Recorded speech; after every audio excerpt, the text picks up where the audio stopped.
आदरणीय दर्शकबिन्द नमस्कार। विशेष सन्दर्भमा यहाँलाई हार्दिक स्वागत छ। म विक्रम श्रेष्ठ।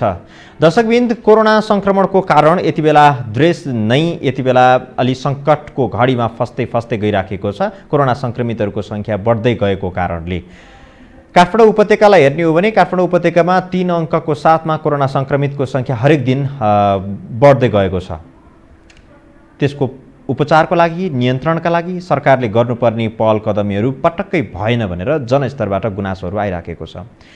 तीनैवटा तह, विशेष गरी स्थानीय तह, प्रदेश र सङ्घ र त्यसमाथि पनि नेपालको सङ्घीय राजधानी भएको ठाउँ काठमाडौँ उपत्यका यस्तो संवेदनशील ठाउँमा अथवा महत्त्वपूर्ण ठाउँमा पूर्वाधारहरूले भरिपूर्ण भएको ठाउँमा पनि कोभिड नियन्त्रण गर्न सरकारलाई किन हम्मे परिराखेको छ, मानवीय क्षति बढ्दै गइरहेको छ। यो विषयमा केन्द्रित रहेर आज हामी विशेष सन्दर्भ यहाँहरूसँग प्रस्तुत गर्दैछौँ। विशेष गरी काठमाडौँ उपत्यकामा रहेका नगर प्रमुखहरूको भूमिका महत्त्वपूर्ण हुनुपर्ने हो यो समयमा, तर त्यति महत्त्वपूर्ण काम गर्न सकेको भनेर जनस्तरबाट त्यसको स्वागत हुन सकेको छैन, प्रशंसा हुन सकेको छैन। विशेष गरी काठमाडौँ उपत्यकामा उपत्यका नगरपालिका फोरम भनेर गठन गरिएको छ र सबै नगरपालिकाका नगर प्रमुखहरू यो फोरममा आबद्ध हुनुहुन्छ र यो संयन्त्र हुँदाखेरि पनि नगरपालिका बीच आपसमा समन्वय हुन नसकिरहेको जस्तो देखिन्छ। यी सबै विषयमा कुराकानी गर्दैछौँ। यस विषयमा कुराकानी गर्न उपत्यका नगरपालिका फोरमका एकजना सदस्य एवं काठमाडौँको कीर्तिपुर नगरपालिकाका प्रमुख मेयर रमेश महर्जन हामीसँग हुनुहुन्छ। मेयर साहब, यहाँलाई स्वागत छ। हस्, धन्यवाद। अहिले कोभिडको यो सङ्क्रमणको उच्चतम अवस्थामा हामी आइपुगेका छौँ। अहिलेसम्मको उच्चतम अवस्था भनौँ, भोलिको दिनमा अरू के हुँदै जाला। यद्यपि अहिले यो कोभिड नियन्त्रण गर्न नगरपालिकाका मेयरहरू त्यति सक्रियतापूर्वक सफलतापूर्वक अगाडि बढ्न सकेको देखिन्न, किन? मलाई चाहिँ के लाग्छ भने यो अहिलेसम्मको जुन खालको अहिले हाम्रो चाहिँ चैत्र 11 गतेदेखि जुन लकडाउन चाहिँ सुरु भएको छ र अहिलेसम्ममा चाहिँ जसरी यो कन्ट्रोलिङ भएको छ, मलाई लाग्छ त्यो कन्ट्रोलिङ भएको चाहिँ स्थानीय सरकारकै ठुलो चाहिँ उहाँहरूकै चाहिँ कार्यालय हो जस्तो भन्ने मलाई लाग्छ। यदि चाहिँ स्थानीय सरकारहरू त्यति सक्रिय नभएको भए अहिलेसम्ममा मलाई लाग्छ 1 लाखभन्दा बढी नागिसक्थ्यो भन्ने खालको हाम्रो चाहिँ आँकडा छ। त्यसैले तपाईहरु सक्रिय हुनुभयो, यस कारणले गर्दाखेरि यो अवस्था छ। त्यही भएर के गर्नुभयो तपाईहरुले यो बीचमा? एकदम धेरै कामहरू गरेका छौँ हामीले। सुरुदेखि नै हामीले जनचेतना कार्यक्रमदेखि लिएर चाहिँ घर घरमा चाहिँ यसको चाहिँ यो के अरे साबुन पानीले हात धुनेदेखि लिएर चाहिँ यो सेनिटाइजर डिस्ट्रिब्युसन, मास्क डिस्ट्रिब्युसनदेखि सबै हामीले चाहिँ यो क्वारेन्टाइनहरू बनाउनुदेखि सबै कामहरू अहिले चाहिँ हामीले गरिरहेकै छौँ नि। तपाईहरुले गरेकै कारणले अहिले दिनमा 250 देखि 280 300 जनासम्म संक्रमितहरूको अवस्था आएको छ। यदि यो थिएन भने त्यो बेसी हुन्छ। यसमा के त्यो प्राविधिक चाहिँ हाम्रा चाहिँ यो नेपाल सरकारको तर्फबाट त्रुटिहरू चाहिँ भएका छन्, तर यसलाई चाहिँ यो स्थानीय सरकार चाहिँ पटक्कै चलेन भन्ने खालको त्यो यहाँको खोइ त तपाईहरुले कहाँ चाहिँ काम गर्नुभयो, के चाहिँ काम गर्नुभयो? भएका केही सामान्य भवनहरूलाई, सामुदायिक भवनहरूलाई, सार्वजनिक भवनहरूलाई क्वारेन्टाइन भनेर त्यसको सामान्य व्यवस्थापन गर्ने बाहेक अरू के काम गर्नुभयो? आइसोलेसन अहिलेसम्म बनाउनु भएको छैन। मेयरको फोरममा रहेका सदस्यहरू यति बेला आइसोलेसनलाई अब बनाऊ भनेर बल्ल तपाईँहरू तात्दै हुनुहुन्छ, तन्द्राबाट बिउजिए जस्तो। होइन, त्यसो होइन। यो सुरुमा यो नेपाल सरकारको प्रोटोकलमा के थियो भने क्वारेन्टाइनसम्म स्थानीय सरकारले बनाउने हो र त्यस पछाडि जब चाहिँ त्यो कोरोनाको पोजिटिभ देखिन्छ त्यो आइसोलेसनदेखि माथि उपचारको चाहिँ कामहरू नेपाल सरकारले गर्ने भन्ने पहिलाको त्यो प्रोटोकल थियो र त्यही अनुसार हामीले यो क्वारेन्टाइनमा हामी सीमित भएका थियौँ। र अहिले जुन खालको चाहिँ अहिले यो बढोत्तरी भएको छ यो कोरोनामा त्यो पोजिटिभवालाहरूको, अहिले चाहिँ स्थानीय सरकारले पनि अब चाहिँ आइसोलेसन बनाउनु पर्छ भन्ने खालको आएपछि हामी अब क्वारेन्टाइनलाई छोडेर अब चाहिँ आइसोलेसनतिर हामी लागेको मात्रै हो। यो बिचमा तपाईँहरूलाई के जिम्मेवारी अथवा भूमिका विहीन बनाइयो? अनि भूमिका विहीन त थिएनौँ हामी। त्यसो भए यो सङ्ख्या कसरी बढ्यो? यो त शून्य अवस्थामै रहनुपर्ने। अनि यो भनेको अब तपाईँले यो हजारौँ अवस्था हुन्थ्यो, लाखौँ अवस्थामा पुग्थ्यो, यो त धन्न हामीले जोगाएको हो भनेर धर पाउनुहुन्छ? एकदम डेफिनेटली पाउनुहुन्छ होइन। यो सुख पाउने कुरा होइन, हामीले केही नगरेको होइन कि हामीले गर्दै पनि यो कस्तो भने यो ट्राभलिङ जुन खालको यो काठमाडौँ यो खाल्डोमा जुन ट्राभलिङलाई हामीले रोक्नु पर्ने थियो नेपाल सरकारबाट, जुन नाकाहरूमा बन्द गर्नुपर्ने थियो त्यो बन्द गर्न नसकेपछि अहिले पनि तपाईँले चाहिँ यो जति पनि हामीले कोरोना प्रभावितहरू पाएका छन् अहिलेसम्म मलाई लाग्छ काठमाडौँ भ्यालीभित्र कहीँ पनि हेर्ने हो भने पनि 80% भन्दा बेसी अहिले चाहिँ यो बाहिरबाट चाहिँ आएकाहरूको चाहिँ अहिले चाहिँ हामीले ट्रेसिङबाट हामीले पाएका छौँ। त्यसो हुँदाखेरि मुख्य कुरो यो हामीले यहाँ चाहिँ मान्छेहरूलाई यो भित्राउने सवालमा अलिकति चाहिँ हामीले चाहिँ यो के भन्नु त्यति चाहिँ सिरियस चाहिँ नभएको हामीले चाहिँ त्यो छर चाहिँ गरेको सिरियस नभएको त तपाईँहरू हो नि होइन जथाभावी पास दिने होइन ठुला बडाको फोन आयो भने पटक्कै स्थानीय सरकारले यसमा स्थानीय सरकारले पटक्कै पनि पठाइदिने मान्छेलाई जहाँ पनि जान अनुमति दिने त्यस्तो छैन स्थानीय सरकार त्यसमा एकदम तपाईँले छैन भनेर हुन्छ त्यो दृश्यमा देखिन्छ हामीसँग रिपोर्टिङ गएका थुप्रै प्रमाणहरू छन् थुप्रै प्रमाण त्यो केही प्रमाणहरू चाहिँ होला होइन मेरो सन्दर्भ भन्ने हो भने यो बाहिर जाने आउनेको लागि तपाईँले अहिले चाहिँ हेर्न सक्नुहुन्छ हामीले कतिको पास दिएको छ ल ठिक छ चैत्र 11 गतेबाट लकडाउन भयो चैत्र 11 गतेबाटै दिन गन्ती गर्ने हो भने पनि आज भदौमा आइपुग्दाखेरि पहिलो सातामा 155 दिन करिब त्यो बित्यो होइन के गर्नुभयो त त्यही क्वारेन्टाइन बनाउनु भवन बनाने होइन भएको भवनमा केही सामान्य व्यवस्थापन गरेको 4 दिन 5 दिनको काम अनि त्यति देखाएर तपाईँहरूले सुख पाउने होइन हामी घर घर पुगेका छौँ घर घरमा जनचेतना हामीले चाहिँ फैलाएका छौँ अहिले त घर घरमा पुगेर जनचेतना फैलाउनै पर्दैन सामाजिक सञ्जाल छ मिडिया छ साबुन पानीले हात धुनुहोस् भन्नका लागि घर पुगिरहनु पर्छ होइन यो पर्छ यो सामाजिक सञ्जालमा यो तपाईँले यहाँ बसेर चाहिँ त्यो भन्नु र यो यथार्थ चाहिँ धेरै त्यसमा वडा सदस्यहरू हुन्छ वडा अध्यक्षहरू हुन्छ स्थानीय तहमा त छ नि त त्यत्रो संयन्त्रहरू कर्मचारीहरूको संरचना छ अनि समग्र नगरपालिकाको काम चाहिँ के हो त होइन समग्र नगरपालिका त्यो सबै कामले व्यवस्थित गर्ने एउटा कोर्डिनेसन गर्ने काम त नगरपालिकाले गर्छ नि त यो के हुन 1 2 3 गरेर भनिदिनुहोस् त अहिलेसम्म तपाईँहरूले गरेका काम के किर्तिपुर नगरपालिकाको मात्रै कुरा होइन समग्र तपाईँ समग्र मेरो सबै स्थानीय चाहिँ त्यो पालिकाहरूले यो क्वारेन्टाइन चाहिँ बनाएको छ क्वारेन्टाइनमा आफ्ना चाहिँ मान्छेहरू राखेको छ उहाँहरूले निःशुल्क खानपिनको व्यवस्था गरेको छ होइन त्यो काम त हामीले गरिरहेकै छौँ पनि पर्याप्त कहाँ बनाउनु भयो र तपाईँहरूले अहिले विदेशबाट ल्याउने मानिसहरूलाई होटलमा आफैले खर्च गरेर बस्नुपर्ने अवस्था छ त्यो त क्वारेन्टाइनको अभावको कारणले हो त्यो वासस्थानको अभाव त्यो चाहिँ यो सङ्घीय सरकारको पाटोमा चाहिँ हामीले चाहिँ जवाफ दिनु चाहिँ त्यति उपयोग चाहिँ नहोला तर हाम्रो पार्टमा हेर्ने हो भने यो पहिला विदेशबाट आएका थुप्रै मान्छेहरूलाई हामीले आफ्नो क्वारेन्टाइनमा राखेर हामीले घरमा चाहिँ पठाएको क्वारेन्टाइन बनाउनु भयो दोस्रो नम्बरमा के काम गर्नुभयो यो क्वारेन्टाइन बनाइसकेपछि यो जनचेतनाको कामहरू जनचेतना काम गर्नुभयो यो फिजिकल 10 दिन लगाउनु होला त्यो कामको लागि अनि त्यो त सधैँ अहिले पनि भइरहेको अहिले पनि हामीले माइकिङ गरिरहेको छौँ ठिक छ त्यो भइरहेको छ ल जनचेतना जगाउने काम गर्नु क्वारेन्टाइन बजारको अनुगमन गरेका छौँ राहत वितरणको काम चाहिँ त्यत्रो हामीले गरेका थियौँ अब पो परेन राहत वितरणदेखि लिएर सबै काम त त्यस बेला हामीले नै गरेका घर घरमा हामीले ज्येष्ठ नागरिकहरूको चाहिँ स्वास्थ्य जाँचको कार्यक्रम हामीले गरेका छौँ कहाँनिर चुक्नुभयो तपाईँहरू अहिले यसो फर्केर हेर्दा त हामीले चुकेको मैले अघि पनि भने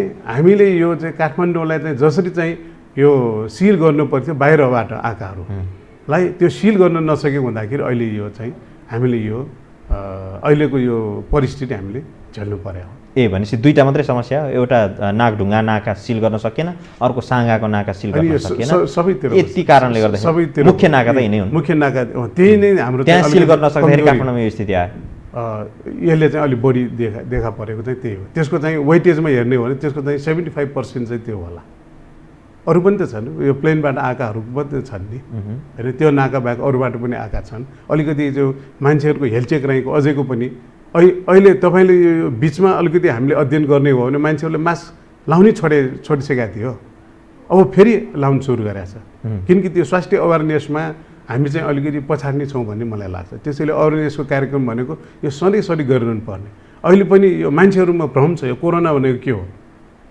50 मिटर परेबाट चाहिँ कोरोना भएको कोही व्यक्ति आइयो भने यो मलाई पनि सर्छ भनेको डर त्रास चाहिँ अहिले भइरहेको अवस्था छ वास्तवमा त्यो त होइन मेडिकलले त्यसो भन्दैन त्यत्रो हाउगुजी होइन त्यो यसलाई एउटा हाउगुजी बनाइएको छ यो कोरोनालाई त्यसो हुँदाखेरि अलिकति यो सामाजिक एउटा सद्भावमा पनि यो चाहिँ खलल हुने किसिमको चाहिँ यो परिघटनाहरू अहिले चाहिँ अब बजारमा चाहिँ हामीले देखिरहेका छौँ वास्तवमा त्यो चाहिँ दुःखद घटनाहरू अहिले चाहिँ भइरहेको छ त्यत्रो 3-3.5 महिना लकडाउन गरियो सम्पूर्ण देश व्यापी रूपमा त्यसको केही रिजल्टै आएन प्रतिफल आएन भन्दा पनि सिंहावलोकन चाहिँ गर्नु चाहिँ जरुरी छ हो त्यसको प्रतिफल आएन ठिक छ पछि कोरोना संक्रमितहरूको संख्या बढ्दै गयो तपाईँलाई भने जस्तो नाकाहरूलाई राम्रोसँग सिल गर्न सकेन अनुगमन गर्न सकेन त्यसको चाहिँ परिणाम यति बेला हामी भोगिरहेछौँ त्यो पनि हामी स्वीकार्न सकिएला तपाईँहरूले उपत्यकालाई फेरि निषेधाज्ञा गरिदिनु भयो शब्द फरक हो तर लकडाउनकै प्रकृति छ जे भने पनि त्यसको रिजल्ट त एउटै देखिएको छ लकडाउन भने पनि निषेधाज्ञा भने पनि जे होस्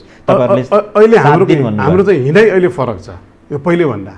पहिला ल, लकडाउन के गऱ्यो गर्नुभयो ल त्यतिकै भन्नुहोस् त? आजको दिन आज 6 दिन बित्यो। आज 6 दिन छ दिन हामीले बित्यो। यो 15 दिनसम्मको हिजोको चाहिँ नगरपालिका चाहिँ उपत्यका नगरपालिका फोरमले हामीले यो 15 दिनसम्म यो लकडाउनलाई बढाउनु पर्छ भनेर हामीले सुझाव पनि दिएका छौँ। हामीले हाम्रो चाहिँ यो इमर्जेन्सी कामहरू बाहेक नगरपालिकाले नगर्ने भनेका छौँ। अब यो 6 दिनभित्र हामी चाहिँ के गर्छौँ भन्ने कुरा महत्त्वपूर्ण हुन्छ। के काम गर्नुभयो? यो 6 दिनभित्र 6 दिनमा तपाईँहरूले के काम गर्नुभयो ल? जनताले बुझ्ने गरी भन्नुहोस् त। काठमाडौँ यो 6 दिनभित्र हामीले एउटा ट्रेसिङ गर्यौँ। तपाईँहरूले भनेको नगरपालिकाले मात्रै होइन, फेरि सरकार, यो सङ्घीय सरकारसँग, स्वास्थ्य संयन्त्रसँग, सङ्घीय सरकारसँगै मिलेर यो हामी आफैले के मात्र काम गर्नुभयो ल? हामीले एउटा ट्रेसिङ गर्यौँ। काठमाडौँको जनताले केही पनि काम गरेको देखिनु भएको छैन।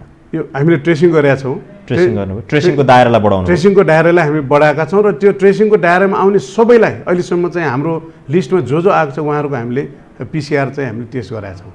PCR चाहिँ टेस्ट गराइसकेका छौँ। अझै पनि हामी त्यो यो 6 दिनभित्र जति पनि छन् त्यसको चाहिँ गर्नेमा छौँ। हामीले गाउँ के अरे टोलमा हाम्रो चाहिँ जनप्रतिनिधिहरू, हाम्रा स्वयंसेवकहरू, हाम्रो स्वास्थ्य कर्मीहरूलाई घरमा पठाएका छौँ। घरमा पठाए यो नयाँ व्यक्तिहरू कोही यो तराईबाट आएको अथवा चाहिँ त्यो के अरे सङ्क्रमित क्षेत्रबाट आएकाहरू को छन् भनेर हामीले चाहिँ यो घर घरमा पठाएका छौँ। र त्यही अनुसार हामीले यही हप्ताभित्र मात्रै हामीले करिब 193 र 138 गरी 2 ठाउँमा हामीले यो PCR टेस्ट गराएका छौँ। र त्यसबाट चाहिँ हिजोसम्ममा 5 जनाको पोजिटिभ देखिया छ, अरू चाहिँ देखिया छैन। त्यसै गरी भोलि पनि हाम्रो छ। त्यसै गरी यो चाहिँ हामी यसभित्र करिब 400 भन्दा बेसीको हामीले PCR टेस्ट यो 2 गते पछाडि हामीले चाहिँ गरेका छौँ। तपाईँको नगरपालिकाको कुरा। त्यसै गरी यो सबै ठाउँमा सबै यो उपत्यकामा चाहिँ अहिले भइरहेको छ। हिजो पनि सबै मेयर साहबले रिपोर्टिङ गर्नुभयो। त्यो अनुसार चाहिँ प्रत्येकले तपाईँहरू मेयरहरू चाहिँ बैठक बसिरहनु भएको छ? तपाईँहरूको यो फोरम जो छ यो फोरम बसिरहेको छ, अहिले क्रियाशील छ, सक्रिय छ एकदम। काठमाडौँ महानगरपालिकाको मेयर यसको प्रमुख हुनुहुन्छ हजुर। र उहाँ प्रमुखलाई आम जनताले यति धेरै एक प्रकारले भनौँ न घृणा गरिरहेका छन्। जुन खालको अपेक्षा गरिएको थियो त्यो अपेक्षा अनुकूलको काम नभएपछि अनि उहाँ जस्तोलाई यो महानगर यो फोरमको संयोजक बनाइसकेपछि अथवा एक खालको निष्क्रिय व्यक्तिलाई नै संयोजक बनाइसकेपछि त्यहाँबाट झन् के आउटपुट आउला र? आम नगरवासीले गरेको प्रश्न है यो। अब आम नगरवासीले त भन्दाखेरि अलिकति चाहिँ त्यो उहाँप्रति पनि अन्याय होला। यो सुरुको दिनहरूमा हामीले पनि त्यो अध्ययन गरिरहेको छौँ होइन। सुरुको दिनहरूमा उहाँप्रतिको जुन खालको नकारात्मक सोचाइहरू थिए मेरो विचारमा पछिल्ला दिनहरूमा चाहिँ त्यो क्रमशः बिस्तारै त्यो घट्दै रहेको अवस्था चाहिँ छ। त्यसमा चाहिँ यहाँले पनि अध्ययन गर्न सक्नुहुन्छ, हामीले पनि अध्ययन गरिरहेको छौँ। यो सबै प्रति हामीप्रति पनि सुरुमा आउँदाखेरि एउटा मान्छेहरूको एउटा एक्सपेक्टेसन गर्नु यो कोरोना सङ्क्रमणमा खै उहाँको योगदान कहीँ छ? तपाईँहरूसँग आवश्यक मात्रामा समन्वय उहाँले गरिरहनु भएको छ? अहिले त्यो बैठक डाक्ने सवालमा यो समन्वय गर्ने सवालमा चाहिँ उहाँले गरिरहनु भएको छ। तर उहाँले चाहिँ आफ्नै महानगरमा चाहिँ के गर्नु भएको छ भन्ने सवालमा त्यति त्यो आइडिया चाहिँ मसँग चाहिँ रहेन होइन। उहाँले समन्वयको कुरा चाहिँ उहाँले चाहिँ 18 जना मेयरहरू हुनुहुन्छ, समन्वय चाहिँ उहाँले गरिरहनु भएको छ। हिजोको बैठकमा पनि करिब उहाँ 3 घन्टै बस्नु भएको थियो। आजको बैठकमा पनि हरेक बैठकमा पनि उहाँले कोर्डिनेसन गर्ने कामहरू चाहिँ उहाँले गरिरहनु भएको छ। भनेको 6 दिनमा तपाईँहरूले टेस्टिङलाई अगाडि बढाउनु भयो? टेस्टिङलाई आइसोलेसन बनाउने काम पनि अब सुरु गरिहाल्ने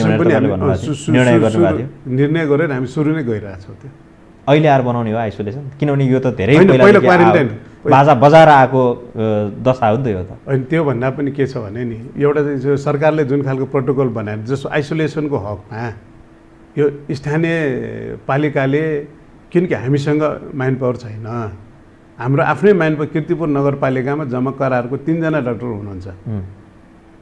3 जना डाक्टरलाई लिएर हामीले चाहिँ कीर्तिपुर नगरपालिकामा हामी आइसोलेसन म बनाउँछु भनेर म चाहिँ अगाडि बढेर हुन्छ त्यो सम्भावना हुन्छ। त्यो धरातल त मलाई थाहा छ नि त। त्यसो म बनाउन सक्दिनँ। अहिले चाहिँ इन्टिग्रेटेड आइसोलेसन बनाउनु भन्ने कुरा भएको छ। अब इन्टिग्रेटेड भयो भने हामी बनाउन सक्छौँ। बनाउनु ठुलो कुरो होइन, त्यसले चलाउने कसले अपरेट गर्ने कति लाग्छ? आइसोलेसनहरू बन्न कति लाग्छ? कति सयको आइसोलेसनहरू बनाउँदै हुनुहुन्छ? कहिलेसम्म पुरा हुन्छ? अहिले हामीले 20 सयको बनाउन लागेको छौँ। 20 सयको तपाईँको नगरपालिका, हाम्रो नगरपालिका समग्र काठमाडौँ उपत्यकामा अहिले हामीले चाहिँ यो 700 को जति 700 देखि 1000 सम्मको बनाउनु भनेर हामी ठाउँ चाहिँ खोजिरहेका छौँ। ठाउँ खोज्दै हुनुहुन्छ होइन? होइन ठाउँ चाहिँ खोजिसकेका छौँ, तर त्यो हुनु पऱ्यो नि त। एउटा चाहिँ त्यसको एउटा मापदण्डको एउटा प्रोटोकल छ, त्यो प्रोटोकल अनुसार मिल्ने हुनु पऱ्यो। त्यो अनुसार चाहिँ हामी हेर्दैछौँ। तपाईँ अहिले जनप्रतिनिधि, अलिकति सामान्य नागरिकको तहबाट हेऱ्यो भने तपाईँलाई अत्यास लाग्दैन यो 5-6 महिना हामीले के गरेर चाहिँ बसेछौँ त, ओहो हामी त सुतेरै बसेर रहेछौँ भन्ने तपाईँलाई लाग्दैन? अलिकति नि मनमा आउँदैन त्यस्तो कुराहरू? होइन, यो सुतेरै बस्या जस्तो त लागेको छैन। त्यो हामीले कदापि त्यो लिनु हुँदैन। हामी सुतेकै छैनौँ। होइन, भौतिक रूपमा त तपाईँहरू त बिउजै हुनुभयो, राति सुत्नुभयो होला, दिउँसो काम गर्नुभयो होला, फोनमा काम गरेकै छौँ, तर त्यो परिणाम देखाउनुमा हामी कहीँ चुकेका छौँ जस्तो। परिणाम नआएपछि तपाईँले गरेको दुःखको के अर्थ भयो र? होइन, यो परिणाम भनेको अब यो कस्तो हुन्छ, यो कोभिडको सवालमा यो परिणाम भनेको मलाई लाग्छ अझै पनि त्यस बेला हाम्रा यहाँका चाहिँ विद्वानहरू पनि के भन्ने गरेको थियो भने यो कोरोना भनेको हामीले जुलाईको लास्टदेखि अगस्तको फर्स्ट विकसम्ममा नेपालमा यो चाहिँ रहँदैनन्, यहाँ त गइसक्छ भन्ने खालको त्यस बेलाको एउटा मान्यता थियो। त्यो अनुसार हामीले चाहिँ आफ्नो तयारीहरू गरेका थियौँ र कम्तीमा त्यसको लागि हाम्रो चाहिँ जुन प्रोटोकल चाहिँ नेपाल सरकारले बनाएको थियो र त्यो अनुसार यो के अरे क्वारेन्टाइनसम्ममा हामी चाहिँ सीमित भएर चाहिँ बसेका थियौँ, त्यति हो। अब आइसोलेसन कहिलेसम्म बन्छ? अब आइसोलेसन त मेरो जान यो 1 हप्तासम्ममा हामी चाहिँ तयार गर्छौँ। 1 हप्ता दिनमै बनाउनुहुन्छ? हुन त भएको संरचनामा त्यसमा संरचना अलिकति व्यवस्थित गर्ने न हो। सबभन्दा मुख्य कुरो भनेको यो म्यान पावर व्यवस्थापन हो। हामीसँग म्यान पावर छैन अहिले। अब व्यवस्थापन भयो? अब भने त्यही 3जना डाक्टर केन्द्र सरकारलाई नै गुहार्ने हो यसमा? अब केन्द्र सरकारसँग भन्दा पनि हाम्रो चाहिँ जुन नगरपालिकाको इन्टरनल हाम्रो चाहिँ सबैको छ, उहाँहरूको चाहिँ सबै मिलाएर त्यो चाहिँ गर्नुपर्छ। तपाईँलाई एउटा प्रश्न, जस्तो विशेष गरी खर्च गर्ने तह भनेको स्थानीय तह हो, अथवा जति पनि काम पर्छ कामको लोड लिने भनेको तल्लो तहले नै हो। सरकारले अस्ति भर्खर हिसाब निकाल्यो, कोभिडको लागि मात्रै भनेर करिब 13.5 अर्ब रुपियाँ खर्च भयो भनेर हिसाब सार्वजनिक गर्यो। कहाँ खर्च भयो होला यत्रो पैसा? तपाईँहरूले भएको भवनलाई क्वारेन्टाइन व्यवस्थापन गर्नुभयो, गाउँको क्वारेन्टाइन हेऱ्यो भने 4वटा खाँबा राखेर एउटा कपडाले बेरिदिएपछि त्यो क्वारेन्टाइन भएको छ। खोलाको किनारमा टिनले बेरेको त्यसलाई क्वारेन्टाइन र आइसोलेसन भनिएको छ। कहाँ खर्च भयो होला? तपाईँको आत्माले मान्छ यत्रो खर्च भयो होला भनेर? अब मलाई लाग्छ त्यसमा चाहिँ जस्तो मैले अरू ठाउँमा कसरी खर्च भयो भन्ने कुरा त अब मैले त्यो भन्न सक्दिनँ, तर मेरो नगरपालिकाको हकमा कति खर्च भयो होला? तपाईँको नगरपालिका एउटा नमुनाको रूपमा लिउँ, कति खर्च गर्नुभयो? क्वारेन्टाइनमा त हामीले धेरै खर्च गर्ने, हाम्रो जति पनि खर्च भयो त्यो राहतमा खर्च भयो। केमा खर्च भयो? राहतमै खर्च भयो। हामी त करिब हाम्रो चाहिँ यो 80 देखि 90 लाखको बिचमा राहतमा खर्च भएको छ। अरू चाहिँ 5-10 लाख चाहिँ यताउतिमा खर्च भएको छ। 1 करोड जतिको हाराहारीमा हामीले खर्च गरेका छौँ। भनेपछि देशव्यापी रूपमा यो राज्यको पनि अधिकांश बजेट चाहिँ राहतमै खर्च भयो। त्यसो अधिकांश चाहिँ राहतमै खर्च भयो। अरूमा त हाम्रो अलिअलि बेड व्यवस्थापन गर्ने हो, त्यो स्ट्रक्चर बनाउनु परेकै छैन। त्यो कुनै विद्यालय ल्याएको छ, सामुदायिक भवनलाई ल्याएको छ, त्यो पर्सनल हाइजिनहरूमा। अर्को चाहिँ जो क्वारेन्टाइनमा आउनुहुन्छ, क्वारेन्टाइन बस्नुहुन्छ, उहाँहरूको लागि यो खाजा खानामा हामीले खर्च गरेका छौँ। र अर्को भनेको यो स्वास्थ्य कर्मीहरूको लागि हामी जुन चाहिँ यो अर्को एक्स्ट्रा एलाउन्समा हामीले खर्च भत्ता भन्ने त्यति। कतिपय स्वास्थ्य कर्मीले भत्ता पाएको छैन, त्यो फरक विषय र म अघिको मूल प्रश्नमा आउँछु। निषेधाज्ञाको 6 दिन बित्यो, 7 दिन भन्नुभएको थियो, भोलि 1 दिन बाँकी छ, त्यसपछि के हुन्छ? त्यसपछि मलाई लाग्छ अझ 15 गतेसम्म थप्ला कि भन्ने मलाई लाग्छ र किनकि यो हाम्रो अहिले जुन खालको तपाईँले सुरुमा के प्रतिवेदन दिनुभएको, के सुझाव दिनुभएको थियो? मेयरहरूको जुन फोरम थियो निषेधाज्ञाको विषयमा 15 दिन, यो 15 गतेसम्म चाहिँ थपौँ भन्ने हामीले चाहिँ निर्णय गरेर प्रस्ताव गर्नुभएको, प्रस्ताव गरेका छौँ हामीले। र त्यसमा 7 दिन प्रशासनले गर्यो होइन? अब फेरि अर्को 7 दिन गरेर 15 दिन 15 गतेसम्म या 15 गतेसम्म 15 गतेसम्मको लागि हामीले त्यो नगरपालिका फोरमले चाहिँ निर्णय गरेर हामीले दिएका छौँ। भनेको आज बेलुकीसम्ममा स्थानीय प्रशासनले यो 5 दिन थप गर्ने निर्णय गर्ला? सम्भवतः गर्ला भन्ने हाम्रो आवश्यक छ। आवश्यक छ। त्यो आवश्यक किन यही हो, यो ट्रेसिङ अहिले जुन म्यासिभली हामी गइरहेका छौँ, त्यो कोही नछुटुन् भन्ने हाम्रो चाहिँ मान्यता हो। किनकि यो चाहिँ यो जोमेट्रिकल सिरिजमा यो चाहिँ बिरामीहरू चाहिँ बढ्ने हो। त्यसो हुँदाखेरि यो हप्तालाई, किनकि यो 1 गतेसम्म अलिकति हलुको चाहिँ भइसकेको अवस्था थियो। मान्छेहरूले मैले अघि पनि भने मास्क पनि नलाउने, त्यसरी खुल्लम खुल्ला हिँडिरहेकोमा कम्तीमा पनि यो 2 हप्तासम्म हामीले चाहिँ त्यो लकडाउनलाई चाहिँ व्यवस्थित गर्न सक्यौँ भने त्यसमा चाहिँ फेरि यो चाहिँ यो फैलिने सम्भावना चाहिँ कम हुन्छ। अब 15 गतेबाट त्यसो भए जनजीवन खुल्ला हुन सक्ने सम्भावना छ? त्यो गर्नुपर्छ भन्ने पनि हो, किनकि यो लकडाउन यसको चाहिँ अन्तिम उपाय चाहिँ होइन। अब हामी यो कोरोनासँग भाग्ने होइन। तर तपाईँहरूले त्यसलाई अन्तिम उपाय बनाइदिनु भयो, अरू सबै उपायहरू छोडिदिनु भयो, हात बाँधेर बसियो अनि अन्तिममा केही नहुनेपछि हायल कायल हुने भएपछि लौ अब लकडाउन गर्नु पर्यो, सकिने भयो भने लकडाउन गरिदियो, जनतालाई घरभित्र थुनिदियो अनि तपाईँहरू पनि हो यो नि त भनेर आनन्द लिएर बस्ने त्यसमा। अब यसमा चाहिँ के छ भने एउटा यो ह्युमन साइकोलोजीले पनि अलिअलि काम गरेछ भन्ने मलाई लाग्छ, किनकि अब कोरोना सुरु हुँदाखेरि अथवा चाहिँ लाग्दाखेरि पनि अब युरोपतिर जुन खालको चाहिँ म्यासिभ ढङ्गले चाहिँ मानवीय क्षतिहरू भयो, तर नेपाल अथवा चाहिँ यो एसियातिर आउँदाखेरि त्यस्तो खालको त्यो नदेखेपछि मान्छेहरूमा त्यो खालको एउटा त्यसलाई हेर्ने एउटा संवेदनशीलतामै कमी आएको भन्ने मलाई लाग्छ।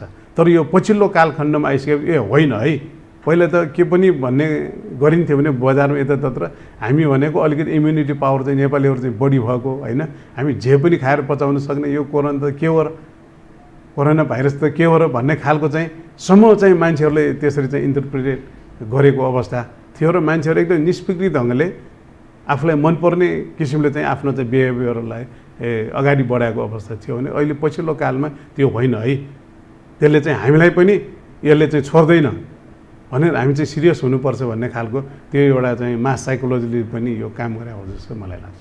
र अर्को कुरा, तपाईँले 15 गतेपछि लकडाउन खुल्छ भन्ने तपाईँले जुन आकलन गर्नुभयो, अहिले सबै मानिस घरभित्र छन्, जो सङ्क्रमित भए उनीहरू सङ्क्रमित छन्, उनले अरूलाई सार्ने अवस्था छैन अथवा सम्भावना निकै कम छ, सबै घर घरमा भएर मानिसहरूको भेटघाट कम छ र तपाईँले ट्रेसिङ गर्ने, सबै सिद्ध्याउने अनि फेरि चुहावट हुने, 15 गतेपछि मानिसहरू भिडमा निस्किने अनि फेरि सङ्क्रमण फैलिन्छ अनि त्यसको 15-20 दिनपछि अनि फेरि लकडाउन गर्ने होइन, यो प्रश्न त सबैको जनमा छ नि, यो आशंका छ। यसमा मलाई लाग्छ यो विश्वास छैन एकदम। यो के छ भने नि यो हामी सबैले हाम्रो लाइफ जुन खालको हाम्रो पहिलेको लाइफस्टाइल छ त्यो लाइफस्टाइललाई हामीले चाहिँ परिवर्तन गर्नु जरुरी छ।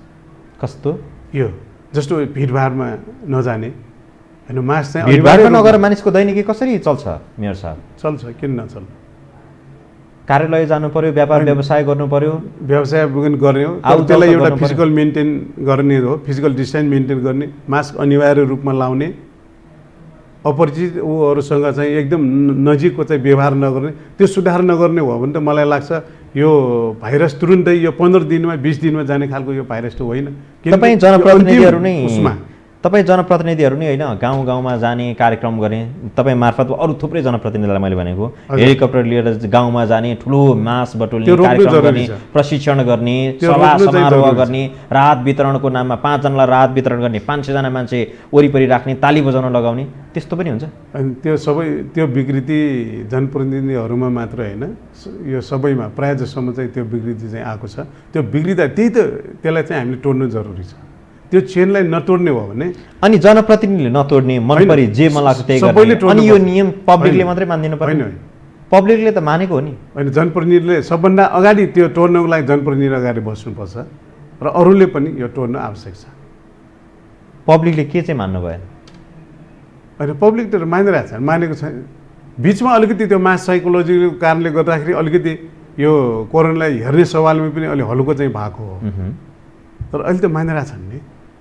त्यत्रो दिन लकडाउन गरेको छ, बजार सुन्ने छ, मान्छे यो नमानेको होइन भन्ने चाहिँ होइन, तर यो अलिकति यो हल्को भइसकेपछि पनि त्यो आफ्नो चाहिँ त्यो लाइफस्टाइललाई चाहिँ त्यही अनुसार हामी आफूलाई चाहिँ परिमार्जित गर्नु चाहिँ जरुरी छ। ठिक छ, काठमाडौँमा लकडाउन खुल्यो, त्यसपछि निषेधाज्ञा जारी गर्नुभन्दा अगाडि केही समय खुल्यो नि बजार। यस बिचमा तपाईँहरूको टेस्टिङ कुन दरमा, कुन स्तरबाट अगाडि बढिरहेको थियो, अहिले त्यसलाई कति बढाउनु भयो? यो त्यस बेलासम्म हामीले थोरै मात्रै हामीले गरेका थियौँ, थोरै मात्रै, किनकि त्यस बेला मेरै नगरपालिकामा भन्ने भयो भने एकजना पनि पोजिटिभहरू थिएनन् र जो चाहिँ अलिकति पब्लिकली यताउति जानु पर्थ्यो उनीहरूको मात्रै हामीले टेस्टिङ गराएको थियौँ। त्यो कुनै चाहिँ एउटा स्पेसल त्यो कारण थिएन कि फलानालाई किन त्यो पिसिआर टेस्ट फलानाले किन नगर्ने भन्ने खालको त्यस्तो थिएन। अब हामीले किनकि त्यो भित्रिसकेको अवस्थामा हामीले त्यो ट्रेसिङ गरेका छौँ र ट्रेसिङ पछिको अहिले चाहिँ यो टेस्टिङ चाहिँ गरिरहेछौँ। त्यसैले अहिले चाहिँ म्यासिभ ढङ्गले भइरहेको अब थपिएको 5 दिनमा चाहिँ तपाईँहरूले यो टेस्टिङलाई पुरा गर्न सक्नुहुन्छ? करिब करिब यो हाम्रो चाहिँ जुन अहिलेसम्म हामीले ट्रेसिङ गरेका छौँ त्यो ट्रेसिङ गरेका सबैलाई त्यो दायराभित्र चाहिँ हामी ल्याउँछौँ। कि जनता आत्तिन्छन् भनेर 5 दिन गर्नुभयो, 5 दिनपछि फेरि अर्को 5 दिन अथवा 7 दिन तपाईँहरू थप्नुहुन्छ? होइन, मलाई लाग्छ त्योभन्दा पछाडि सिधा कुरा बताइदिनुहोस्, किनभने जनताले त्यही ढङ्गले आफ्नो मेन्टालिटी बनाउँछ अथवा आफ्नो चाहिँ भावी योजनाहरू तय गर्दै जान्छन्। अब मेरो व्यक्तिगत कुरा भन्ने हो भने म सुरुदेखि नै यो लकडाउनको चाहिँ अलिकति विपक्षमा म थिएँ। लकडाउन चाहिँ एउटा निश्चित दिनको लागि मात्रै हुनुपर्छ र त्यस पछाडि हामी यो कोरोनासँग भाग्ने होइन, जुझ्ने, उसँग चाहिँ जुडेरै चाहिँ सँगसँगै चाहिँ जानुपर्छ भन्ने मेरो सुरुदेखि मान्यता। र हामीले विकास निर्माणका कामहरू पनि मलाई सम्भवतः हामीले 20-25 यो वैशाखको 1-2 गतेदेखि नै हामीले कामहरू चाहिँ त्यहाँ सुरु गरेका थियौँ। तर एउटा डिस्टेन्स चाहिँ मेन्टेन गरेर हामीले काम गराउनु पर्छ। त्यसलाई तपाईँले किन निरन्तर रूपमा अगाडि बढाउन सक्नु भएन? कि यो कोभिड-19 भनेको केही रोग त हो, तर जति सोचिएको छ, जुन हाउगोजी बनाइएको छ यो होइन भन्ने प्रमाणित गर्नका लागि तपाईँ नगरपालिकाको प्रमुख कार्यकारी जनप्रतिनिधिको रूपमा तपाईँ हुनुहुन्छ। तपाईँले त्यसलाई एउटा मुभमेन्टको रूपमा अगाडि बढाइदिनु भएको थियो भने सायद अरूले पनि तपाईँलाई उदाहरणको रूपमा उपयोग गर्न सक्थे। अब त्यसलाई चाहिँ अब यो एउटा नगरपालिकाले होइन जुन खालको अब देश सङ्घीय सरकार जुन हिसाबमा गइरहेको छ त्यसको चाहिँ एन्टी वेभमा त जान सकिँदैन। मैले गर्ने भनेको त्यहाँको एउटा निश्चित ठाउँमा अनि तपाईँलाई ठिक लाग्छ भने तपाईँले गर्नु पऱ्यो नि त्यो काम त, होइन? किनभने जनता पनि त्यही ढङ्गले यसलाई धेरै हाउगुजी नबनाऊ भन्ने त्यो त मैले ठाउँ ठाउँमा मैले मिडियम पनि भनेको छु। मिडियम भन्ने खालको त्यो कुराहरू त मैले गरेको छु। यो विकास निर्माण कामलाई पनि मैले अघि बढाएकै हुँ। तर आज नहिचकिचाइकन नडराइकन तपाईँ भनिदिनुहोस्, केन्द्र सरकार पनि छ, भोलि मलाई केन्द्र सरकारले के भन्ला भन्ने नसोच्नुहोस्। तपाईँलाई मनमा लागेको तपाईँ अनुभव पनि हो कि आजको दिनमा सरकारले यो कोरोना अथवा कोभिड-19 को लागि यति धेरै हाउगुजी बनाएर किन लागिराखेको छ, किन यसमा बढीभन्दा बढी खर्च गरिराखेको छ, किन आफ्नो दैनन्दिन कामहरूमा लागिराखेको छैन? अब खासै त्यसको बाध्यता हो कि इच्छा हो कि यो कतिपय सवालमा यो एउटा पब्लिक प्रेसर पनि हो जस्तो मलाई लाग्छ। अब गरेनन् भने किन गरेनन् भन्ने खालको, जस्तो चाहिँ पहिला चाहिँ वुहानबाट चाहिँ मान्छेहरू ल्याउने सवालमा र धेरै हाउगुजी चाहिँ नेपाल सरकारले भन्दा पनि यहाँका चाहिँ यो मिडियाहरूले र यहाँका चाहिँ प्रबुद्ध वर्गहरूले नै त्यही बेला पनि यो लगाएको हो। नामी चलेका डाक्टरहरूले पनि यो काठमाडौँ ध्वस्तै भइसक्यो त्यस बेला पनि त भनेकै हो नि त। त्यो चाहिँ पब्लिक प्रेसरलाई चाहिँ एउटा तार्किक ढङ्गले यो खण्डन गर्न नसकेपछि यो सरकारले मेरो चाहिँ यो लकडाउनतिर चाहिँ गएको हो। अब पछि चाहिँ आफ्नै कारणले हुनसक्छ अथवा के हो, तर यो लकडाउनलाई चाहिँ यो लम्ब्याउनु हुन्न भन्ने पक्षमा म सुरुदेखि नै अहिले पनि छु। तर अहिलेको हकमा यो 15 गतेसम्म गर्ने, त्यस पछाडि यसलाई चाहिँ लकडाउन गर्नुहुन्न। यसलाई चाहिँ हामीले एउटा सहर्ष स्वीकार गरेर यसको चाहिँ च्यालेन्जलाई, कोरोनाको च्यालेन्जलाई, यसको अर्थ चाहिँ के होइन भने यो केही होइन भने चुनौतीलाई स्वीकार गरेर अगाडि बढ्ने हो कि चाहिँ यसबाट पराजय बेहोरेर ठिक छ भनेर आत्मसमर्पण गर्ने हो? चुनौतीलाई स्वीकार गरेर अगाडि बढ्ने हो र यसलाई परास्त गरेर नै आत्मसमर्पण होइन, आत्मसमर्पण होइन, कदापि गर्नुहुन्न। हामी जस्ता जनप्रतिनिधिहरू त्यो त भन्नुको कुनै अर्थै छैन नि। आत्मसमर्पण भन्ने त हाम्रो कुनै के अरे हाम्रो के भन्छ हाम्रो डिक्सनरीमै हुन्न। तर तपाईँ जस्तै काठमाडौँ महानगरपालिकाको मेयर विद्यासुन्दर साकेले एउटा औपचारिक कार्यक्रममा तपाईँहरू पनि त्यहाँ सहभागी हुनुहुन्थ्यो। अब यो टेस्टिङलाई अगाडि बढाउनु हुँदैन, यो टेस्ट भन्ने कुरा रोकौँ, अगाडि बढौँ, अरू काममा लागौँ, कोरोनाको पछाडि नलागौँ भन्ने त्यो आशयको अभिव्यक्ति दिनुभएको थियो। त्यो भनेको त आत्मसमर्पण होइन? त्यसलाई आत्मसमर्पण भन्दा पनि एउटा एक्सट्रिम पनि हुनसक्छ। उहाँको चाहिँ एउटा आँट छ नि, यो त्यो परीक्षा नै किन गर्नु पर्यो, त्यसलाई हामी त्यतिकै परास्त गर्न सकिहाल्छौँ नि भन्ने खालको उहाँको चाहिँ एउटा एग्रेसिभ त्यो आँट पनि हो कि। तर अलिक फरक रूपमा हेर्ने भने मृत्यु पनि त भइराखेको छ नि। अनि मृत्यु त स्वाभाविक रूपमा हुन्छ। मृत्यु भनेको यो कोरोना नआउँदै मान्छे मरेको थिएन र अहिले दीर्घ रोगीहरूलाई समस्यामा पारिराखेको छ होइन। यो अब यो चाहिँ हरेक कालखण्डमा, जस्तो चाहिँ तपाईँले इतिहासलाई पनि अध्ययन गर्नुभएको होला होइन, के अरे 1918 पनि आएको थियो स्पेनिस फ्लू भन्ने, जसले चाहिँ करिब संसारमा चाहिँ 5 करोडभन्दा बेसी मान्छेहरूले मारेकै थियो। त्यसभन्दा अगाडि पनि यो रणबहादुर शाहको पालामा पनि काठमाडौँमा बिफोरको होइन महामारी भएकै थियो। त्यसबेला पनि करिब चाहिँ त्यसबेला 200 वर्ष अगाडि चाहिँ के अरे हजारौँ मान्छेहरू चाहिँ काठमाडौँको मान्छेहरू मरेकै थिए। यी कुराहरू चाहिँ आइरहन्छ। त्यसलाई चाहिँ अर्कोले लिनु हुँदैन। एउटा नेचुरल प्रोसेस पनि हो जस्तो मलाई लाग्छ। एडम स्मिथले पनि भनेको त्यही हो, उसको इकोनोमिक्स। अनि त्यसो भए तपाईँहरू कसको प्रेसरमा, कसको दबावमा या प्रभावमा निषेधाज्ञा गर्न अगाडि बढिरहनु भएको छ? काठमाडौँ उपत्यकालाई 7 दिन गर्नुभयो, अब फेरि 5 दिन जाँदैछ भनेर तपाईँ आफै भन्नु। होइन, यो हामीले यो कसैको भन्दा पनि यो हाम्रो यो दायित्व हो। यो त्यति गरेपछि हामी यहाँको चाहिँ नागरिकहरूलाई बचाउन सक्छौँ भन्ने खालको भित्री हाम्रो अन्तरात्माले अहिले बोलिरहेछ। त्यति हो, अरू कसैको दबाब हो। अन्तरात्माबाटै आएको? अन्तरात्माबाट आएको। तपाईँले अघि भनेको कुरा त मेल खाएन यहाँ। किन? सर्वसाधारणको एउटा प्रेसर छ, त्यसलाई मेन्टेन गर्नु पर्यो भनेर तपाईँ भन्नुहुन्छ। मैले केन्द्र सरकारको हकमा, केन्द्र सरकारले जसरी यो लामो गरिरहेको छ त्यसको हकमा चाहिँ मैले विभिन्न कुराहरू चाहिँ भनेको। तर यो अहिलेको चाहिँ अन्तिम चरणमा यसलाई हामीले अन्तिम चरणको रूपमा लिएका छौँ है। यो चाहिँ भाद्र 15 गतेसम्मको हाम्रो यो डेडलाइन हो। त्यसभन्दा अगाडि कुनै पनि हालतमा जानु हुँदैन भन्ने खालको मेरो चाहिँ मान्यता हो। पर्सनली म त्यो त्यसपछि 15 गतेभन्दा पछाडि निषेधाज्ञा, लकडाउन, कर्फ्यू, सटडाउन जे नाम दिउँ त्यो खालको स्थिति आउँदैन मानिसको जीवन? म आउँदैन भन्न सक्दिनँ। मेरो चाहिँ त्यसमा चाहिँ फरक मत रहन्छ। तर नेपाल सरकारले अथवा चाहिँ काठमाडौँको सबैले चाहिँ यहाँको चाहिँ अब 3वटाको चाहिँ सिडिओले अथवा केन्द्रीय सरकारले, क्याबिनेटले काठमाडौँ यसो गर्ने भनेपछि मैले चाहिँ गर्दिनँ त भन्न सक्दिनँ म। तपाईँले भने जस्तो अघि इन्ट्रेस्टिङ कुरा गर्नुभयो। यो जनप्रतिनिधिहरूलाई, विशेष गरी काठमाडौँको स्थानीय तहका जनप्रतिनिधिहरूलाई यो बेकार हो, धेरै लकडाउन नगरौँ, यो बिस्तारै टेस्टिङ पनि अगाडि गरौँ, दैनिक पनि सुरु गरौँ भन्ने चाहिँ तपाईँहरूको अन्तरात्मामा आइसकेको छ? यो मैले त अघि होइन, मेरो त यो सुरुदेखि तपाईँको भयो। अरू मेयरहरू, काठमाडौँ महानगरपालिका, ललितपुर महानगरपालिका, भक्तपुरका नगरपालिकाहरू सब मेरो विचारमा हामीले यसरी कुरा गर्दाखेरि यो सबैको त्यही छ। किन यो चाहिँ अन्तिम ऊ चाहिँ होइन। कुनै समयको लागि चाहिँ हुनसक्छ। तर यसै मार्फत नै यो कोरोनालाई पराजित गर्छौँ भन्ने कसैले लिएको छ भने त्यो चाहिँ मेरो विचारमा त्यो ठिक चाहिँ छैन। मेरो साहब, अब विकास निर्माणको अलिकति कुरा गरौँ न। तपाईँ एउटा नमुना अथवा एउटा प्रतिनिधिमूलक नगरपालिकाको रूपमा कुरा गर्न खोजेको, यो कोभिडको कारणले जसरी 5-6 महिना हामीलाई गिजोलेको छ, यो बिचमा त थुप्रै विकास निर्माणको कामहरू अलपत्र पर्यो है? त्यस्तै भन्नु पर्यो। कस्ता योजनाहरू विशेष गरी धक्का लाग्यो यसमा? विशेष गरी यसमा चाहिँ हामीले यो अलिकति स्ट्रेन्थेन गर्ने जुन तालिमका कुराहरू छन् त्यो पनि हामीले गर्न सकेनौँ।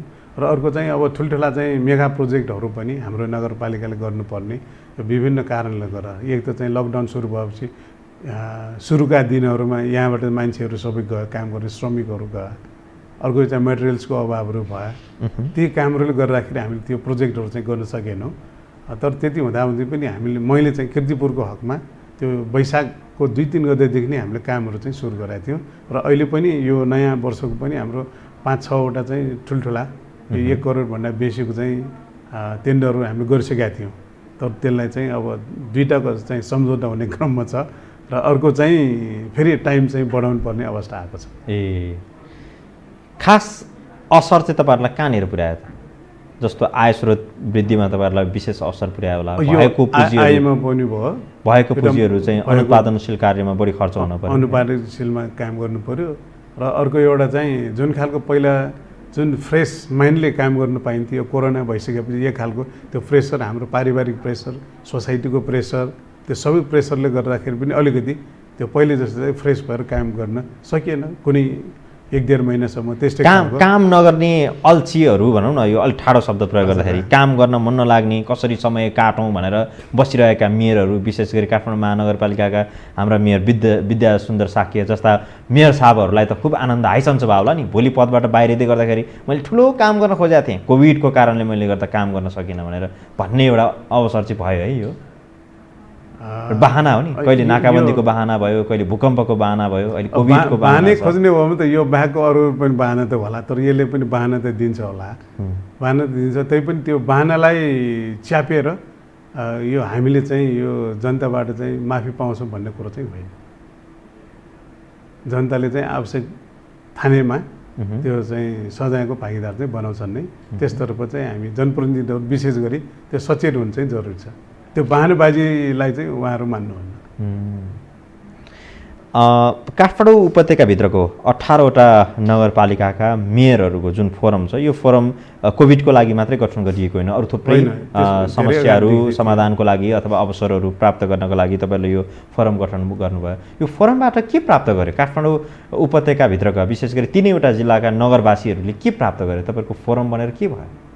यो खास गरी यो फोरमको आवश्यकताको महसुस नै हामीले 2-3वटा विषयहरूमा हाम्रो चाहिँ आवश्यकताको महसुस चाहिँ हामीले गरेका थियौँ। र यसभन्दा बाहेक पनि नगरपालिका सङ्घ त आफैमा छँदै थियो। नगरपालिका सङ्घ त्यसको पनि अब यो संहितामा गइसकेपछि प्रदेश अनुसारको नगरपालिका सङ्घ त थियो नै। त्यसबाहेक पनि उपत्यका, यो उपत्यका भनेको एउटा हामी भौगोलिक रूपमा राजनीतिक रूपमा फरक फरक नगरपालिका भयो भने यहाँको चाहिँ सांस्कृतिक, सामाजिक, धार्मिक हरेक चिज हेर्ने हो भने यो छुट्याउन सक्ने अवस्थित छैन यहाँ। त्यसैले एउटै जालोभित्र झेलिएको छ। त्यसो हुँदाखेरि यहाँका चाहिँ फोहोर मैलाको समस्या भन्नु न, पाटनको के अरे ललितपुर महानगरको फोहोर मैलाले काठमाडौँलाई पनि दुर्गन्धित बनाइहाल्छ। किनकि हामी त्यति सबै नगरपालिकाहरू एक आपसमा चाहिँ डिपेन्डेन्ट नै छौँ, इन्डिपेन्डेन्ट चाहिँ कोही छैन। त्यसो हुँदाखेरि यसको एउटा चाहिँ समुच्च उपत्यकालाई चाहिँ हेरेर चाहिँ हामी नगरपालिकाहरू अगाडि बढ्नुपर्छ भन्ने खालको त्यो सोचाइका साथ हामी अगाडि बढेका हौँ। र त्यही अनुसार हामी अहिले नितान्त यो चाहिँ इनिसियल फेजमै छौँ। अझै पनि 2-3 वर्ष बितिसक्यो, अझै इनिसियल होइन। 3 वर्ष भन्दा पनि हामी यो गठनको प्रक्रिया सुरु गरेको 2 वर्षको हाराहारीमा भएको छ। 2 वर्षको हाराहारीमा भएको छ। त्यसैले यो एकदम इनिसियल फेजमै छौँ। र फोहोर मैलाको सवालमा हामीले युनानिमस हामीले अवधारणा बनाइसकेको अवस्था छ। फोहोर मैला र त्यसै गरी हामीले जुन खालको यो रिङ रोडहरू भनेको छ नि, यो पहिलो रिङ रोड, दोस्रो रिङ रोड, त्यसको सवालमा हामी छलफलको क्रममै थियौँ। त्यसमा चाहिँ अलिकति अगाडि बढ्न सकिएन। र अहिले कोरोनामा चाहिँ हामीले धेरै किसिमका हाम्रो एक्टिभिटीहरू बढिरहेको छ यो संयुक्त रूपमा। त्यसै गरी अब महानगरपालिका काठमाडौँले विशेष गरी सबै काठमाडौँ जिल्लाकै नेतृत्व लिएर चाहिँ सबैसँग एउटा अन्तर्नगर साझेदारी कार्यक्रमहरू प्रत्येक नगरपालिकालाई 1-1 करोडको जुन चाहिँ यो स्वच्छ वातावरणको लागि यो पार्क निर्माण गर्ने, खुल्ला स्पेस, ओपन स्पेस चाहिँ बनाउनको लागि सहयोग गर्ने खालको जुन यो नगरपालिका फोरमकै एउटा उपलब्धि हो। त्यो अनुसार चाहिँ सबै ठाउँमा चाहिँ त्यो कामहरू चाहिँ भइरहेको छ। अहिले देखिँदैन परिणाममा, होइन त्यो काम सुरु भइरहेछ, त्यो समापनमा आइसकेको छ। कपीमा लेख्ने काम सकिएन, अब फिल्डमा कामै भइरहेछ। तपाईँले कीर्तिपुरमै पनि आउनुहोस्, म पनि देखाउँछु। यसो महानगरपालिका पैसाबाट हामीले यो गरिरहेछौँ। अब अन्तिममा तपाईँको नगरपालिका केन्द्रित कुरा गरौँ। कीर्तिपुर नगरपालिका भनेको सांस्कृतिक हिसाबले पनि अति महत्त्वपूर्ण क्षेत्र हो, समुदाय हो होइन? तपाईँ त्यो क्षेत्रको प्रतिनिधित्व गर्नुहुन्छ, तपाईँ त्यहीँको रैथाने हुनुहुन्छ, स्थानीय हुनुहुन्छ। त्यस हिसाबले कीर्तिपुरलाई थप व्यवस्थित गर्न, अलि वाह कीर्तिपुर भन्नका लागि तपाईँले बनाएका गुरु योजनाहरू के छन्? कहिले कहिले पुरा हुन्छ? अब हामीले सुरुदेखि नै हामीले चुनावी उसमादेखि नै यो कीर्तिपुरकोलाई हामीले 2 सेक्टरमा चाहिँ बाँड्नुपर्छ भन्ने हो। एउटा त्यहाँ चाहिँ जस्तै काठमाडौँको सुरुवातसँगै कीर्तिपुर जोडिएको छ। कीर्तिपुरको जुन मञ्जुश्री यो चोभारको चाहिँ गल्छी नबनायो भने काठमाडौँ उपत्यका यसो जिउन लायकको हुन्थेन, त्यो एउटा तलाउको रूपमा रहन्थे। त्यसैले काठमाडौँको ओरिजिनसँग कीर्तिपुर चाहिँ जोडिएको छ। त्यति पुरानो भएको भनेको यसको भौगोलिक अवस्थिति नै अर्कै रूपमा रहन सक्थ्यो। त्यसो हुँदाखेरि हामीले कीर्तिपुर नगरलाई हामीले 2टा पार्टमा, एउटा चाहिँ पुरानो बस्तीहरूलाई चाहिँ एउटा सांस्कृतिक नगरको रूपमा गर्ने र अर्को चाहिँ नयाँ बस्तीहरू पनि त्यहाँ छन्। नयाँ बस्तीलाई चाहिँ अलिकति नयाँ बस्तीकै रूपमा त्यसलाई विकास गर्ने भन्ने खालको हाम्रो कार्ययोजना थियो। त्यही अनुसार हामीले विभिन्न ठाउँमा यसले लाइन पुलिङका कामहरू हामीले सुरु गरिरहेका छौँ। यो नयाँ बस्तीहरूमा लाइन पुलिङ गर्ने ताकि चाहिँ व्यवस्थित बसोबास होस्। र अर्को चाहिँ हामीले यो पुराना बस्तीहरूमा त्यहाँको चाहिँ सांस्कृतिक सम्पदाहरू संरक्षणको लागि हामीले थुप्रै काम गरिरहेछौँ। र अहिले हाम्रो त्यो पुरानो बस्तीहरूमा यो पुरानै ढाँचाको जुन पहिला चाहिँ इँटा देखाएर चाहिँ घर बनाउनु पर्ने थियो, त्यही अनुसारको हामीले कामहरू गरिरहेछौँ त्यहाँ। अहिले त्यहाँ प्लास्टर गर्नु पाइँदैन, त्यो कोर एरियाभित्र चाहिँ यो सटर खोल्न पाइँदैन, काठकै त्यो दोकानहरू राख्नुपर्ने, ती कुराहरूलाई हामीले त्यसलाई रिभाइभ गर्ने, रेनासा गर्ने कामहरू चाहिँ हामीले गरिरहेछौँ। तपाईँले अहिले कीर्तिपुर आउनुभयो भने हामी आइसकेपछि पनि हामीले करिब 8-10वटा हामीले पार्टी पौवाहरू निर्माण गरेर त्यहाँ ज्येष्ठ नागरिकहरूलाई एक खालको व्यवस्थित किसिमको हामीले ठाउँहरू चाहिँ बनाइरहेका छौँ।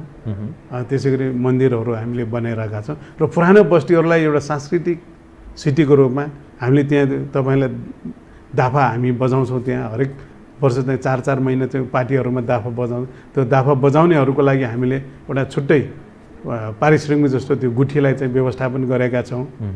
त्यस्तो धिमे बजाउने हेर्नुहोस् यस्तो राम्रो सबैलाई हामीले चाहिँ कामहरू चाहिँ यति राम्रो राम्रो काम गरिरहनु भएको छ। कीर्तिपुरमा खाली जग्गाहरू थुप्रै छ, काठमाडौँबाट भरिँदै मान्छेहरू त्यतातिर स्थानान्तरण हुन खोजिराखेका छ। त्यसका लागि यो विशेष गरी यो भूमाफियाहरू होइन, यो अलि यी यस्ता खालका व्यवसायहरू अलिक बढी सक्रिय आँखाहरू त्यहाँ डुलाइराखेको अवस्था छ। त्यो जग्गालाई व्यवस्थित रूपमा प्लटिङ गर्ने, सहरीकरण गर्ने हो भने, होइन भने त्यो जग्गालाई कसरी उपयोग गर्ने भन्ने विषयमा तपाईँहरूसँग के छ योजना? त्यही हो मैले अघि भने नि, त्यसलाई चाहिँ हामी लाइन पुलिङतिर हामी लागिरहेछौँ।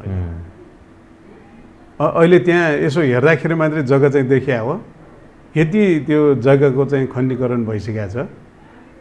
त्यो चाहिँ त्यो त रोक्न सक्नु भएन? त्यो रोक्न सक्ने हामीसँग आधार, हामी आउँदा पहिला नै सबै भइसकेको र हामी आइसकेपछि मलाई लाग्छ हामीले थुप्रै निर्णयहरू गरेर त्यो जग्गा खण्डीकरणलाई हामी रोकेका छौँ।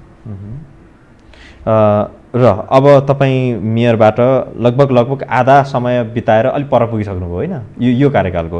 अब त्यो 60-65% हो, आधाभन्दा परै पुगिसक्नुभयो। त्यो हिसाबले अब तपाईँ जाँदै गर्दाखेरि सम्म तपाईँको कार्यकालमा हुने पुरा हुने ठुला विशेष गरी गौरवान्वित योजनाहरू के छन्? यो गौरवान्वित योजनाहरूमा अहिले हामीले चाहिँ विशेष गरी हामी सुरुदेखि नै हामीले 2-4वटा पोखरीहरू हामीले निर्माण गरिरहेका छौँ।